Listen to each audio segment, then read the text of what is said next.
In this video, we're going to have a look at wildcards, which I think are the most fun tool in the Corpus Research Toolbox. So for this, we're going to be looking at the Corpus of Contemporary American English, or COCA, which has around 1 billion words. It represents the American variety of English, and its data ranges from the 1990s till last year, and it's a balanced corpus, which means that it attempts to give a fair representation of all areas of American English. So we're going to go to the corpus, and first of all, we're going to use our asterisk to tell the corpus to look for the most frequent words that occur in all of the texts that are collected in this corpus. So regardless of their part of speech, of their length, or of anything, we're going to find the most frequent words in the corpus. And as you probably already guessed, those are going to be articles, prepositions, conjunction, the conjunction and, personal pronouns, all of the functional words, probably some primary verbs, exactly, with all of the functional words that have little referential meaning, but that are used to sort of glue our discourse together. And now you know why we call those words functional words. It's because they serve a lot of function, even though they have relatively little meaning, so to say. And now we want to tell the corpus to look for all of the nouns in all of the text. And so you know already how to tag a certain word for its part of speech. For example, if I insert rise and I want to look for rise the noun, I'm going to choose the tag noun, and the corpus is going to look for all the occurrences of the noun rise. I can also just reset my search and not type anything in, but just insert the part of speech tag, which is noun, and tell the corpus to look for all the nouns, for the most frequent nouns in the corpus. And as you can see, the most frequent noun is people, and then comes time, way, years, man, life, day, and so on. And this is, if you think of it, this is culturally significant because these are the things that people sort of talk about. These are the words that are the most common, that make up the most percentage of our speech. President seems to be very significant for Americans. Women, children, family, money, and so on. So let's reset our search again, and let's look for all the verbs, for the most significant verbs. But if we do that, you've guessed what's going to happen. We're going to have all the primary verbs and all the modals, so those little verbs that are, again, gluing our speech together as we speak, but they do not have a lot of lexical meaning. These are not lexical verbs. There is a way to tell the corpus to look for lexical verbs only, and it is down below in the category verb infinitive lexical. You can check out what all of these tags mean by inserting them one by one and finding matching strings and seeing what the corpus returns. So I will not explain to you what all of these tags mean. You can find that out on your own.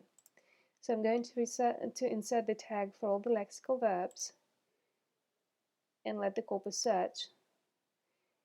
And these are our verbs. The most common is get, then know, go, see, make, take, say, think, and so on.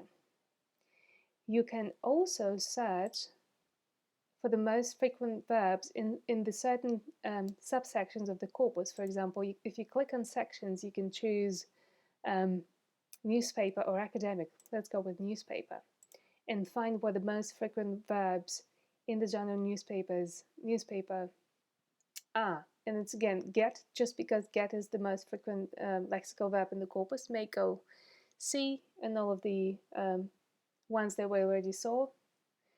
And then it's like, tell, buy, bring, provide, start, try, and so on, continue. Okay, let's compare that to academic and see what verbs are common there. Make.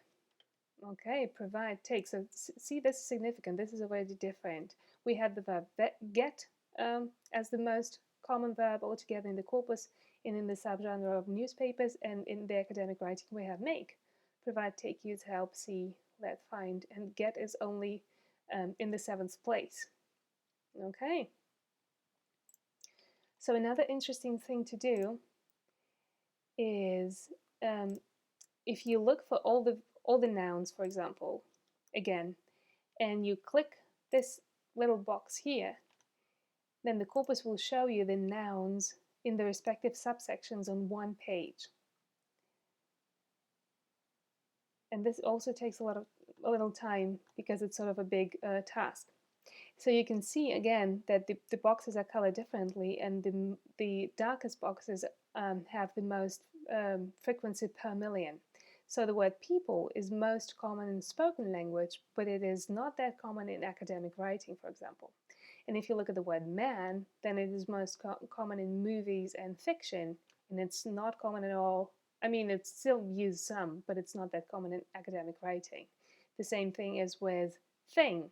Thing is a very abstract word. It is still used in academic writing.